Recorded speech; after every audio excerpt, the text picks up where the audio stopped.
This is Mad Hatter. The fusion for the month of January is starting on the 8th, and you have to decide right now whether you have enough resources, time to go for this fusion or not. It's not going to be an easy one. This champion is going to be a mixture of old school fusion with fragments. How is that going to be?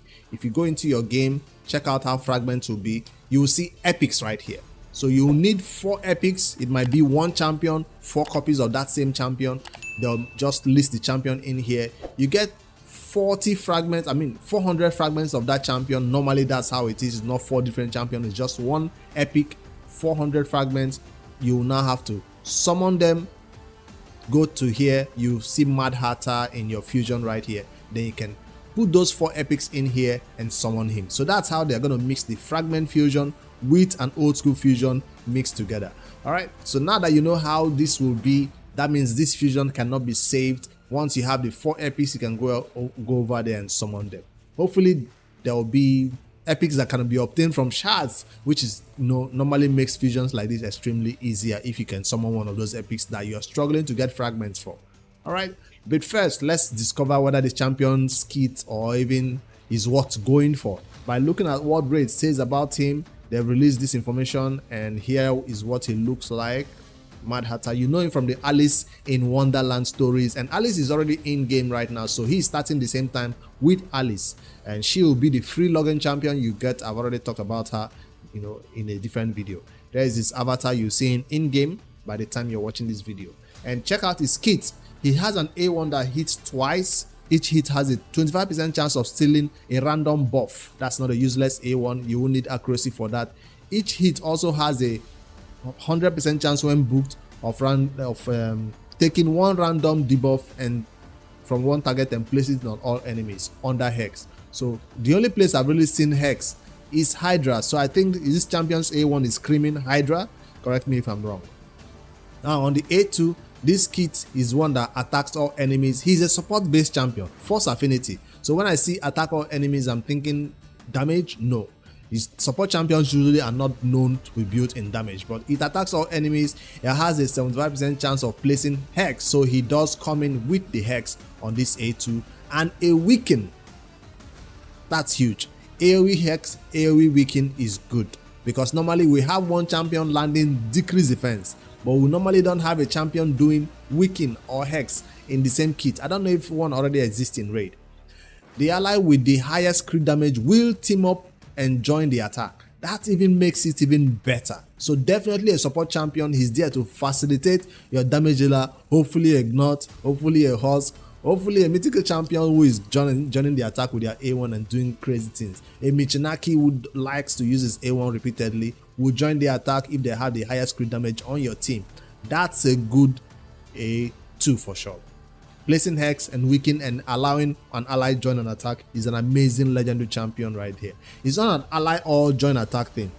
The ally joining the attack will use their default skill. That's normal. The damage dealt by the ally joining the attack will increase by 10% per each debuff on the target.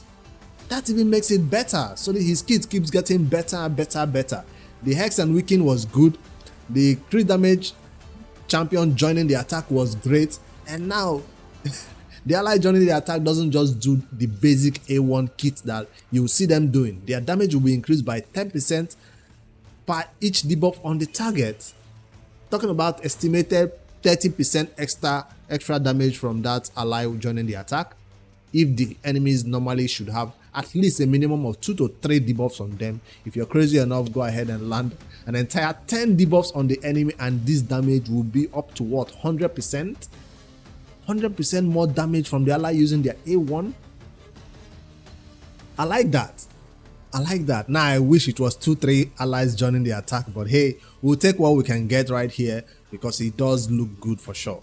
So this might be also useful in content that requires an ally attack champion. I'm thinking Fire Knight, but no, it's an AoE kit and it's just one hit and somebody joining the attack with their A1. I'm looking for other ways to use this champion than just Hydra. So right now it's still screaming Hydra because of the Hex and the weaken and everything. Hydra is no longer a challenge for the endgame players. So is this also going to be useful in this new content Chimera? Maybe. All right. Let's see on the A3, increases the duration of all buffs on all allies by 1 turn and decreases the duration of all debuffs on all allies by 1 turn. Increase duration of my buffs, decrease duration of debuffs on me. So why not just cleanse it? Come on now, just cleanse it. Why are you decreasing the duration of debuffs on me by 1 turn? But I like the fact that increased duration of all my buffs though. I don't like the fact that it's decreasing duration of all my debuffs. I want him to cleanse all of it, not decrease their duration. It's good though, it's all good. As long as the A2 is all I need from this champion, that A3 is just a meh. Of course, the more the longer your buffs last on your allies, especially in the Hydra, the longer you survive, the bigger shield you get, the stronger your allies are who have ally protection on them, and the more their increased speed on them lasts. Any buff that can be extended, go ahead and extend it right here. I'm still thinking Hydra. Let me know in the comments where else you're seeing this kit being used from this Mad Hatter. Also fills the Tormentor of all allies by 20%. This skill will be on a 3-turn cooldown just like the A2 skill too. He does have a passive right here. Every 10 turn. Isn't it okay? He's already good for a legendary.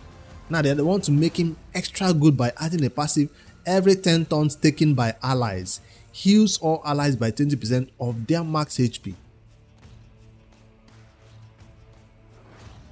Is it per ally, or when somebody takes 10 turns they'll heal themselves, or if somebody takes 10 turns they'll heal everybody else? It's kind of, the wording is kind of confusing. Every 10 turn taken by an ally, she will heal that ally by 20% of their max HP. That's the correct wording. This one just makes it a little bit but it's all good. 10 turns taken, you heal yourself. Why not just heal them right out? So they're gonna heal based on their own max HP. It's a good little bit of passive healing coming from him. I hope it also happens even when he's dead. Every 6 turns taken by an ally places True Fear debuff on all enemies for 1 turn. Where can that be useful? Chimera, not Hydra for sure. Does this champion have any clan boss utility? I don't think so. I mean, any PvP utility? No. If there are multiple champions, yeah. Increase accuracy in all battles by 60. Alright, now I've seen what they wrote about him. Let me read to you what Raid says about this champion exactly, so I know I'm not getting anything wrong or misinterpreting any of his kits. They said Mad Hatter is a versatile PvE support champion specializing in spreading debuffs and empowering allies with healing, buff extension, and Tormentor boost. His toolkit is designed to keep allies alive in the fight while disrupting the enemy's strategy. I don't know about disrupting, because you can't really disrupt the Hydra strategy, but definitely that's True Fear might come in handy in some content, not dungeon content, that is battles that take long. On his A1, a single target 2-hitter with a chance to steal 1 random buff per hit also has a 100% chance to take 1 debuff from the target and spread it on all enemies under Hex debuff. His A2 is an AoE attack that applies Hex and Weaken debuff on all enemies, greatly increasing the allies' damage output throughout the battle. Also, an ally with the highest crit damage will join the attack. The initial target. Alright. His A3 will prolong the duration of all buffs on all allies for 1 turn, then decrease the duration of all allies' debuffs by 1 turn, and finally will boost the Tormentor by 20% to keep the team composition running. Passive skill every 10 turns made by allies heals all allies by 20% of their max HP, enhancing the team's survivability. Also, every 6 turns made by enemies place True Fear debuff on all opponents, providing powerful crowd control for waves and PvP battles. I know I was getting something wrong about this champion. I just got stuck in the Hydra. They also want you to use this champion in the arena. They want you to use this champion in the arena. Forget the fact that the ally joining the attack. I don't think that A1 can kill anybody in the arena, especially whether you go first, whether you go second. His A2 is not going to help you kill anybody in the arena. Even if the person joining the attack has a strong A1, I don't think it will. But if it boosts their damage to up to what? They probably have 1 or 2 debuffs in the arena. That's an additional 20% damage for anybody using their A1 to nuke. I don't think this is an arena champion. Correct me if I'm wrong. I'm not saying his kit being useful in arena at all. Debuff spread, hex, no. Ally attack, only one ally joining. Because there are champions who already do that and it's not that impactful. Example, Mikage. Somebody else joining attack with her. You don't see it. But that's for PvE content. You see it. It happens. You see the big damage on the bosses. You like those A1s rocking those big damages when they join the attack. Alright, that's what they say about Mad Hatter. He's coming 8th of January, starting tomorrow. From what I saw about this champion's skills, will I be going for the fusion? Yes. Why? Because I have the time and the resources. On my Noob to Pro Season 4 account, will this champion change my account for the better? No. No, it won't. If I'm looking for Hex, I will use an artifact that places Hex consistently. If I'm looking for ally attack, I hope to pull Farrakhan the Fat soon. If I'm looking to increase duration of buffs or a full team cleanser, I prefer a full team cleanser than a champion who will reduce duration of 1 debuff. If I'm looking for somebody who will increase duration of my buffs, I don't have that yet. So I don't think this kit will help that brand new account that I started 1st of January. This champion Mad Hatter will not be a game changer for that account. Not in Clan Boss, definitely in Hydra, yes, but I have ways of going about it. Or, you know, Hydra is not that so important in this early game. My first 1 month of playing, Hydra is not even important till later when I'm done pushing maybe Demon Lord Clan Boss. That's my priority right now. This champion is not helping me in that content. This champion is not helping me in arena. This champion is not, I don't need him for dungeon clears. So I feel like the Noob to Pro will proudly and happily skip this fusion, the first fusion, which is going to make us anyway stretch our resources more than we can. So that's what I think. On my main account, I'm going for it. On my Noob to Pro Season 4 account, I'm going to skip it happily. Happily. So let me know if I'm misjudging this champion. If you think you're still going for this fusion, let me know in the comments also. Before I do end this video, let me go over one more highlight that I missed yesterday. They did announce on their Playroom forum, and the biggest change that is coming is that market rework. I did not want to do a dedicated video about it, but it's definitely worth talking about. This market rework that is coming to Raid Shadow Legends. The market in your bastion will become a hub where all traders from various game modes can gather. Access by tapping the regular building, and we have the building right here. This one, it is changing for the better. If you open it now, it will have tabs, and well, when the change happens, when you open it, it will have tabs, right? And the tabs for the market itself will now be token trader, clan shop, bazaar soul. So I think it starts with the market itself that we already know it as. Then at the other tabs, you'll see token trader, clan shop, bazaar, soul merchant. These are all other markets in the game that you can buy things from. They are now gathering all those markets and putting it in one place called market. So it's not a new token trader, it's not a new clan shop, it's not a new bazaar. No, these are all other content that already exist in the game that we buy clan shop items from. The one we buy token trader, bazaar items. They'll all be now under the market, hopefully with a different UI. Yeah, I think so. Merchant Mystic Market will also be, in there. All right. On top of that, there will be more changes to the market. Firstly, you'll be able to find rank 6 gear in it. Now, the number one concern that a lot of players heard while about this is that rank 6, how much will it cost? Because currently rank 5 gear in here costs a ton, sometimes up to 500,000, right? This is currently 253,000 for a rank 5 gear. So rank 6 gear, let's not say anything about that. It's good. The only thing we have to say is let the price not be so absurd that it's not worth it. Now, players who have the silver, 3 million, 5 million silver, will be happy to look at a speed, 6-star speed boot and buy it off here straight off. Hopefully, it's not just a common one. Hopefully, it's not just all common gear like this. Hopefully, it's actually rare gear, right? Or epic gear. Now, if you sell epic 6-star speed boot for somebody for 5 million, I don't think they'll mind. I'm just saying.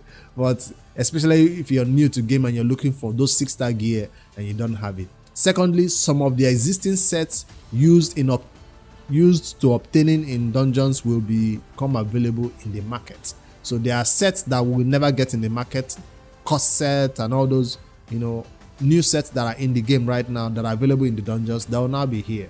So they'll revamp that a little bit to also be available. Randomly, you'll see them in game there. All right, and then the third point is it will start featuring epic and legendary gear more often.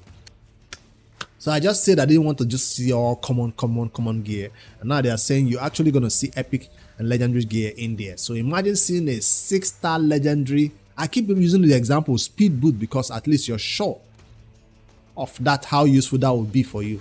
Now, if you see a 6-star legendary speed HP percentage chest with speed substat, you begin to think yourself, will that roll speed twice or 3 times or so on?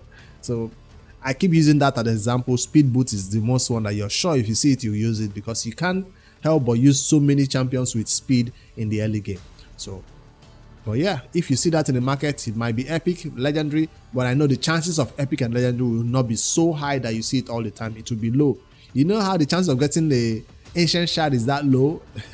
Maybe once a day you see a legendary. I don't know the rates in there, but let them not make it so bad that people just hate the market even more. I hope we see more epics, more legendary, and not just all trash that we normally do not want to ever buy, and keep the cost reasonable. But definitely is a good change that is coming. I just wanted to highlight in the video right here. And yeah, another big thing that is changing in the upcoming patch 10.10 update, which will also bring the fusion and allies and everything else, is the champion rating system. Currently in game, if you go in there, you can look at the champion rating that the community has voted on. Reviews, right? I can currently behind it right here. Reviews. So the champion rating system, you can rate the champion based on how useful it was in content. They are now saying this will be reset. If I'm reading that right, let me read it to be sure I'm getting that information correct. We design champions rating to efficiently reflect how to evaluate particular champions' performance in different game modes to maintain relevance and accuracy of this parameter, especially in light of the regular addition of new champions, rebalances of existing ones. So let's say a champion got rebalanced, but their reviews are still saying they are bad. I guess that's what they're talking about, because a lot of champions have gotten rebalanced and gotten better these days, but older players have already reviewed that champion as total trash. So that's what they are talking about. So, and in in-game meta shift, we are applying the champions rating reset to 10.10. Champion rating reset. So if you've been rating champions, it seems like the reset is just going to wipe all champions clean, starting from 0. So please walk through rating your champions once again when you have a chance. This is up-to-date information. This up-to-date information will be invaluable for all players. So because a lot of champions have gotten rework, and now we have to all go in there and begin to rate them. What champion was rated so poorly before and now is suddenly good, that's making them trigger this? Or a lot of players still rely on the reviews? Whoa, he got a bunch of reds. Oh, I guess I can only think of rares and epics who are rated so poorly, and now they are beginning to be, find some use in some other content, and I guess that's why. So this doesn't really affect the game, it just affects players who rely on this information. And if you already know about this champion or you watch guides about them, you should know how they perform and not rely on these reviews that are sometimes misleading for this champion. So this reset, I think, is a welcome development. So you can go through there and rate your champions again. I usually don't rate champions. So I'm not held responsible for rating a champion poorly when it's actually good in some content. It's all your personal opinion. You are free to rate champion or rely on the reviews if you want to or not. All right. Let me know in the comments if you're still going for this fusion starting 8th of January. I've told you what I think about it on the Noob to Pro's perspective and my main account perspective. I'm going to go for it on that account and skip it on the Noob to Pro. And yeah, when it comes into raid, we'll see him out and test him and see what I can help us in more content than just the Hydra, where I'm currently only thinking about him right now. All right, see you guys in the next one. Don't forget to like and subscribe for more daily raid Shadow Legends content. Later, guys.